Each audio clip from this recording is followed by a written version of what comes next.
A lot has happened to Verena recently. She's gotten many big opportunities that she's taken part of. One of the biggest being the FINESSE house.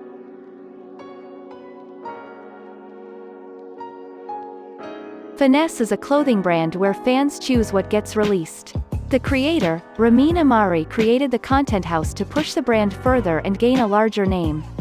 FINESSE won $4.5 million in seed funding from investors including former Twitter executive Alex Roeder and Hoxton Ventures. This was said in a Vogue business article about TikTok houses. Although the brand itself was given $4.5 million, that wasn't the budget for the FINESSE house. It's safe to assume that the house had multiple investors and probably accumulated around $1 million in investments. A lot of her viewers were skeptical of the content house, seeing as how other content houses have disbanded due to controversies. The comments even lead to Verena posting a disclaimer, and encouraging fans to give the house a chance. I get what you're saying, but there hasn't really been any house like us, so you can't really compare us yet. I feel like you should give us a few weeks, see our content, see what we're about, and then speak for it, you know? The house prided itself in being diverse and inclusive. They also mentioned their love of fashion, and how it would be a fashion-focused content creation house. We are the House of FINESSE, the first ever diverse and inclusive fashion creator house. We have the very first trans woman to be a member of a house. That's me. First and second Arab girls. The first Pakistani Muslim, and many other people of different race, ethnicity, gender, sexual orientation. However, people found a problem with the house calling itself diverse, while not including plus-size people. They addressed this pretty quickly. We have heard your guys' concern for wanting plus or mid-sized people included in the house, and just know this is only the beginning of FINESSE. FINESSE is still a very new brand, and over the past few months, they've actually been working really hard to expand their sizes for all body types, and we actually have some exciting news. We're going to be launching an exclusive plus-size fashion line, and we want you guys to tag creators who could be the face of that. We're also going to be flying people out of all colors, cultures, and sizes to model for FINESSE and be a part of our team. Tag who you want to see because we want to be as inclusive as possible. The house continued to post fun content such as showing off outfits, wholesome friendships, and challenges. That is until disaster struck.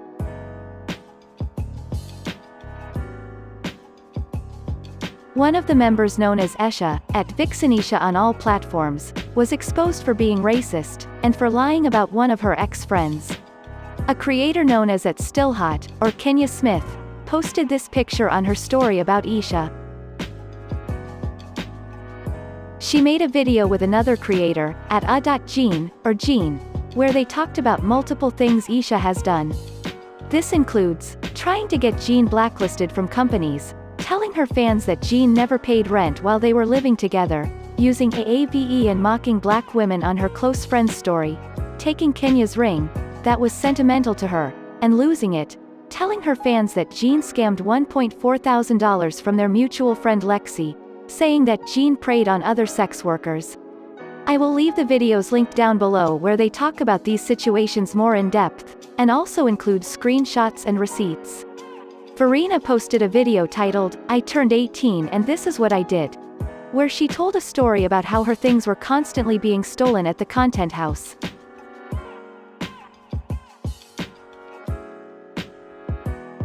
When I would start never being there because I'd always be at work, things started going missing from my room every single day. But basically shit was just getting stolen from me all the time. Someone took my shoes, someone would take my toothpaste every 3 days and I would have to go buy a new one every week. And I know it's just toothpaste, but bro, people know me, if you ask to use my stuff, it will always be a yes, unless you give me a reason to say no, which is taking it and never giving it back. But it will always be a yes, so I literally see no reason to take shit from me. It seemed like the house had a hard time with personal space and a lack of trust in one another.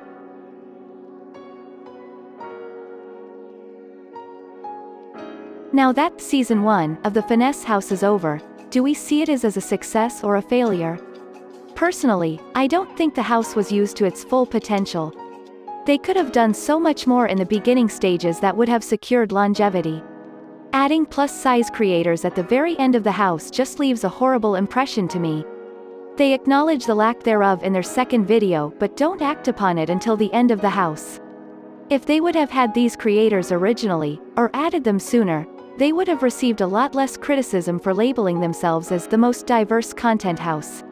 I also never felt like I was being promoted clothing, which seems nice, but wasn't that the whole point?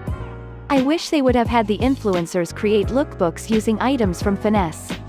This video was a good example of what I was expecting, and it performed pretty well, so why didn't they do more like this? Showing off cute outfits and telling us explicitly that we can buy the items from Finesse. The lack of research done over Isha also disappoints me. There were existing Twitter threads about her calling Islam dangerous, and not wanting to embrace her Pakistani culture, but all of a sudden she does? They also should have definitely had a test run of the house member before they all moved in together. 11 people are not going to click immediately. Overall, I think the idea could have been much better executed. Finesse, a really cool brand with huge potential, but the way they went about this house was not the best. I hope that Season 2 will be better, and that the issues are corrected. Thank you so much for watching. Please leave a like if you enjoyed. I hope to make more videos on similar topics, so I hope you stick around as well.